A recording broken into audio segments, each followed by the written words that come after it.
Assalamu alaikum wa rahmatullahi wa barakatuh. Welcome back to the program. And of course, inshallah, Aziz, we now move over to our Africa segment on the program. Now, today is the 9th of August. In South Africa, it's a public holiday. But in Kenya, it's voting day. Now, Kenya's presidential elections are too close to call. That's what the experts have said so far, since the East Africa's largest economy went into election mode some few months ago. Now, the four main candidates are the current Deputy President, William Ruto, longtime opposition politician Raila Odinga, George Waka, I think it's pronounced Wajakoa. That's George Wajakoa and David Moare. It's Africa's most expensive election too, at the cost of just over $17 per vote. It is an election that's using biometrics almost exclusively to verify each voter, and the results should be available in record time. Now, will it be the fifth time lucky for Raila Odinga, or will Kenya go into all the election violence that we saw after 2007? Now, of course, these are all um, different ways in which we could look at the issue. But before we go any further, let me introduce my guest, veteran Kenyan journalist Aghan Daniel. He joins me now from Nairobi, Kenya. Again, good evening to you and welcome to Salam Media. Good evening to you, Mr. Lukman. Thank you very much for having me on your program tonight. It is a great pleasure. Thank you very much. And I think I'd like to first of all ask you, how was the first day of voting? How was voting day in Kenya? It's not just the presidential votes that people are actually voting for, isn't it? Oh, yeah. Today was a public holiday, so to speak, to ensure that everybody went to their voting stations to vote in the polls. And as you rightly put it, we were not just voting in for the president. In the Kenyan system is where, when you hold a general election, it's both general and it includes the president. And so in Kenya, we vote in 6 people. The first is the president, and then there's the governor, and then there's the senator. Then there's a seat that is called the women representative, and then we have the parliamentary seat for members of parliament. The woman representative is also a member of parliament, but as the name suggests, she has to be a woman. And then we have at the local level, because you see, whenever we talk about the governor, then basically we're also talking about what we call the county assembly. And Mm-hmm. so so the smallest unit of an elected post is called member of county assembly, fondly known as MCA. Okay, fantastic. So it's quite a busy election. Now, would it be accurate to characterize this race as a two-horse race between William Ruto, the deputy president currently, and Raila Odinga? Everywhere you look, everybody seems to think that it's a very close race between the two. Would you agree with that assessment, sir?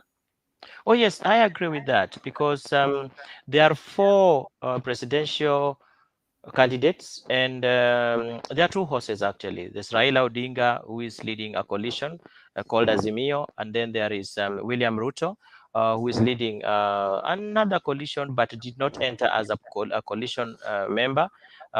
He has entered with his party called UDA, the United Democratic Movement, the UDA, and basically what we are talking about here is more of people who have decided to talk together and bring in many parties.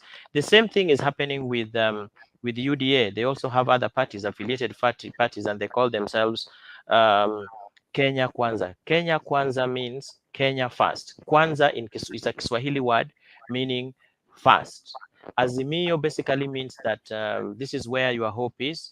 We are resurrecting the country, so we are just going to make sure that things change, so that is why they call themselves as a meal. Mm. Now, in terms of the policies that have been promised by the various candidates, um, I'm told that Raila Odinga he's promising Kenyans that if they vote for him, he's going to give them a monthly stipend. And I know that the high prices of goods and a level of unemployment and poverty is really, weighing heavily on most African countries. Would you say that his offer of that monthly stipend is something that the Kenyans are going to actually be convinced to vote for him?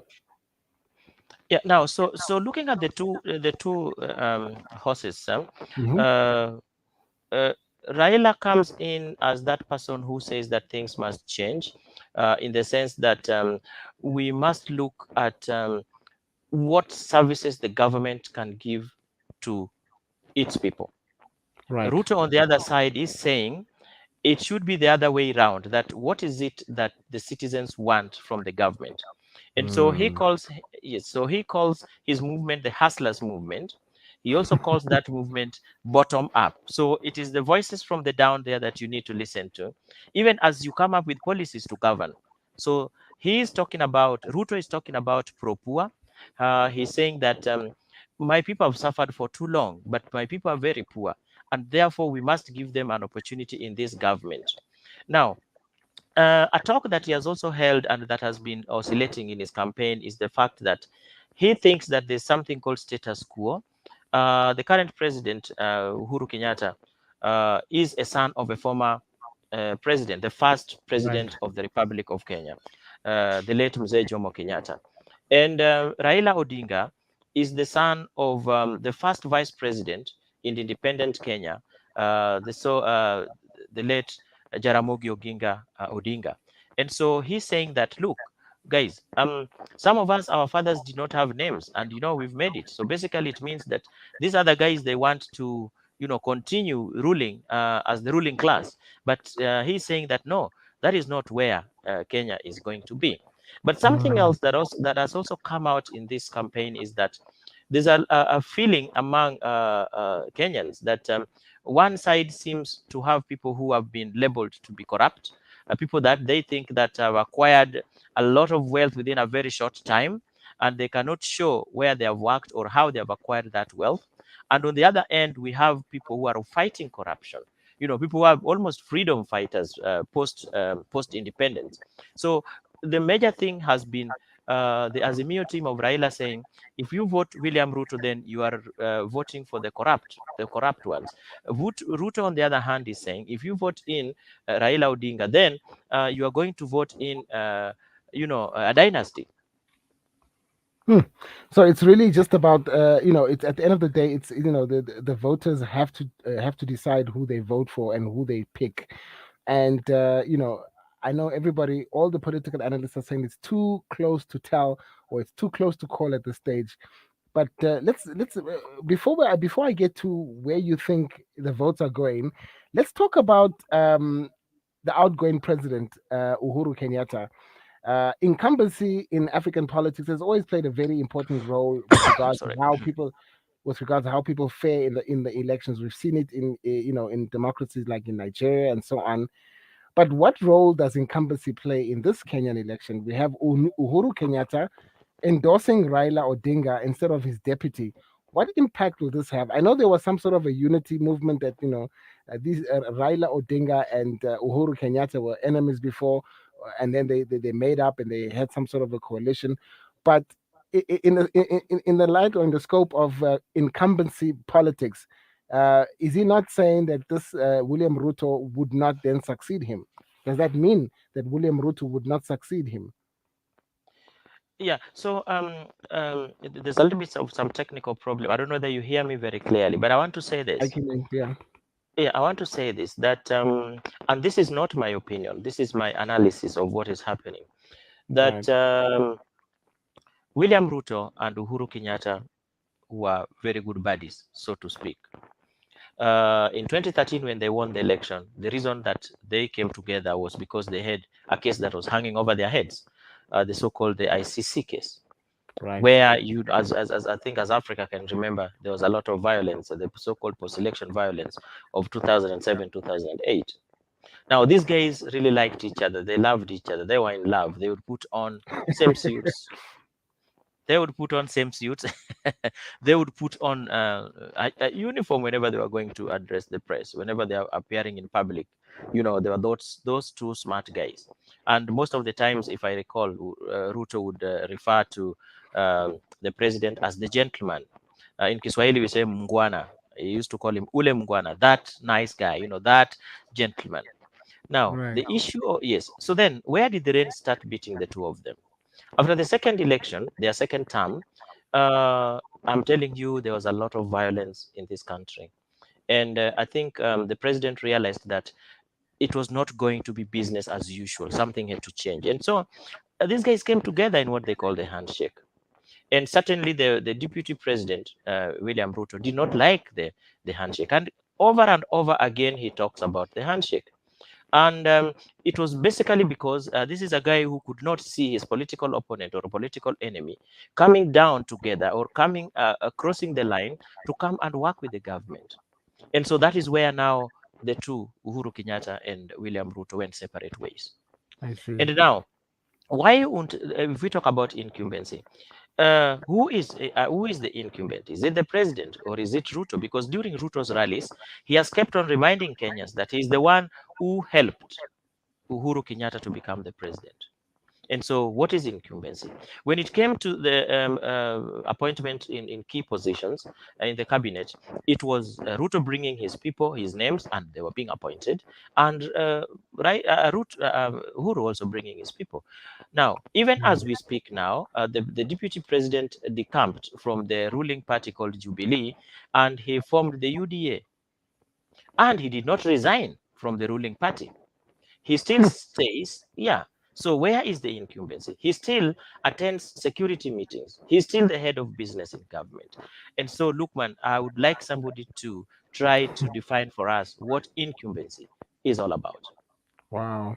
But then again, African politics, things are not always as they seem. Um, but let's move now to election tech or election technology. How significant is election tech in this election? Previous elections, we've seen some failures with some of the machines. I'm told even in today's election, there were some ballot errors. How much is that has that got to do with the technology that's been used for the election? And do you anticipate that this election could be derailed at some point because of failures in technology, like we saw in previous elections? And what was it like this today? And so, thank you so much, Lukman, for bringing in the issue of technology. Let me say that today the voting was very peaceful. In any case, in Kenya, voting is usually very peaceful until we start getting the results and somebody's losing or somebody's leading, that kind of stuff. Mm, They tell us the IEBC, that is the commission that is in charge of elections, is telling us that today only 200 of the KIMS kits, they call them Kenya Integrated Election Management, what have you. So the 200 of them out of 46,229 did not work today. So that is what they are wow. telling us. What they are not telling us is how many people are affected in the 200 when the 200 KIMS kits did not work. That's not what they are telling us. Maybe they'll tell us later.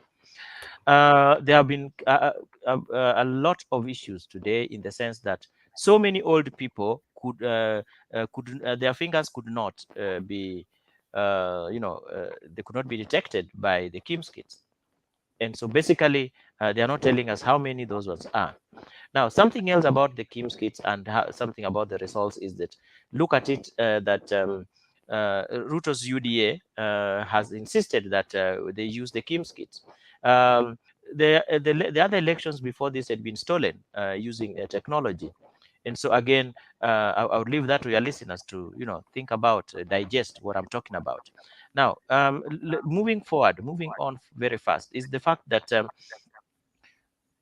the KIMS kits did not work, but the UDA was as late as yesterday in Hmm. court by around 3 p.m. so that the KIMS kits are not used and only no that KIMS kits are used and not the manual. The running mate of William Ruto, Nderitu Gachagua, whatever, Gachagua's uh, name could not be found, ironically, could not be found in the Kim's kits, but they had to revert to the manual register that his side of the political bargain had rejected. So that is there for you. So we don't know how much the just the 200 out of 46,000 seems like a small number. But let me also tell you something about this technology and what have you. Two Right. major two major counties. The one in Mombasa. Mombasa is the tourist city in Kenya, at the coastal. One of the largest, with a lot of voters, almost 1 million plus, will not vote for governor position because the names, the pictures of the people who are vying were interchanged. The same with another big uh, county called Kakamega, which is in Western Kenya. So those two already are bringing a lot of problems. Four constituencies. We have around 290 constituencies or something like that. Four Mm-hmm. constituencies did not vote today because of mix-ups, and because one did not vote because of insecurity. So some of these challenges are what we have there. You've talked about issues of violence. Will people fight or not? Will there be violence or not? I don't want to be a prophet of doom. I just hope that things will go on well, but you cannot discount it because some of these things can be spontaneous. But we hope, and every Kenyan is praying that we don't go that route. Now, one Mm. more thing that maybe your listeners need to know is that there's a very low voter turnout. It's Oh. a very low voter turnout. We have only 56% of the voters turning up, an hour to closure of the stations, of the polling stations. So maybe if we do very well, maybe we'll have 13 million or something like that out of 22 million. You can do your math and know and get to know where are we going. And so that lower turnout, I can summarize it this way, Lukman. One of the ladies was being interviewed by a TV station, a leading TV station, and she had this to say: how do you expect people to come and vote yet they cannot afford maize meal? Why would I use my money? Why would I use my money to take a public transport to go to a polling station? Yet that is the only money that I have, because food prices have skyrocketed. Things have become very expensive in this country, and when you see around 40% of people not turning up for a highly charged election like this, then you have a lot of food for thought. And so it's about politics, it's about food security, it's about agriculture. And I just let me read something here, that Kenyans are battling job losses, they are battling high inflation, they are battling corruption, they are battling poor business environment, poor government services, and this is probably an indication why people did not turn up for these elections. And so the regime must think twice that what is it in elections. I think Kenyans are tired of politics, they're tired of politicians. I think they're tired of the government, so to speak, because this is a big show. 40% of people not turning up for an election like this, we must go back to the drawing boards. Absolutely. I mean, I was going to say that the digit the technology that Kenya has been using on its voters roll has actually increased the voters roll. Over subsequent elections, the voters roll has been increasing every election, but then the turnout has always been very poor. Let me ask you about Mr. Daniel. Let me ask you about the youth vote. This is my final discussion with you. The youth vote. How significant is the youth vote, and will it make a difference? Considering that I think a very large percentage, if I'm not mistaken, 40% of the electorate are all under the age of 35. Um, so that's the question here. Do you think young people are interested in politics enough to want to have participated, or do you think they are a very significant voting bloc on their own? Two things that I must say very quickly, even as we exit this interview. Um, the voting today that I saw, I voted myself. I took less than 40 minutes to vote. The last time I was there, it took me over 7 hours to vote. This could have discouraged even the youth to come and vote. And so there is a lot of voter apathy among the youth. In the line that I was today, I scanned around. I was looking for those people below 20 because here voting age is 18 years. I was looking for any young girl or young boy around 18 or 20. I did not see any. That does not mean they were not there. They might have come very early in the morning and voted and what have you. But I know I take care of some young men, and four of them out of the eight, of the seven that I take care of, I learned very sadly that just yesterday that they had very negative attitude towards voting. My house is not a good sample size, 4 out of 7. But you can imagine I'm just one person who has 4 youths who did not even register to vote, and there are other youths around here who registered but did not vote. So the youth, I think, they have also lost hope in the government, and I think that the new government, whoever will form the new government, we really have to do a lot of soul searching. Yes. Speaking about that new government, Mr. Daniel, when will the world know the result? And I know we are very worried about the violence, and we've spoken about it at length because of what happened in 2007. But when will the world know the results, and what are you expecting to happen after the results happen announced? We hope to get the results by tomorrow. We guess because they've already started trickling in. We can already see maybe I think maybe the first 50,000 votes out of the 13 million votes that were cast. I think have already been put here on or you can even get them online. I'll share with you uh, a link that you can check. But we hope that by tomorrow in the afternoon, we would have known who is winning and who is not winning. I would be the last person to say that if somebody wins, the other one would not accept defeat. I would be the last Mm, person. I hope that the two gentlemen will be gentle enough to think about this country and accept, and then we see how we can build this country together. We really mm, don't think that the guy who does not become the president is a loser. Not in my language. I think that the guy who does not who becomes number two should not be treated as a loser. But I think that he should be treated as a son of this country, a very brave guy that I think also has a part to play in the new mm. government.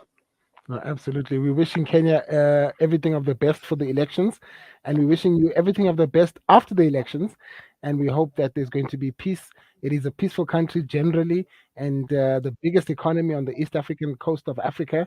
And of course, it's too big to fail. And we wish you everything of the best post elections, inshallah.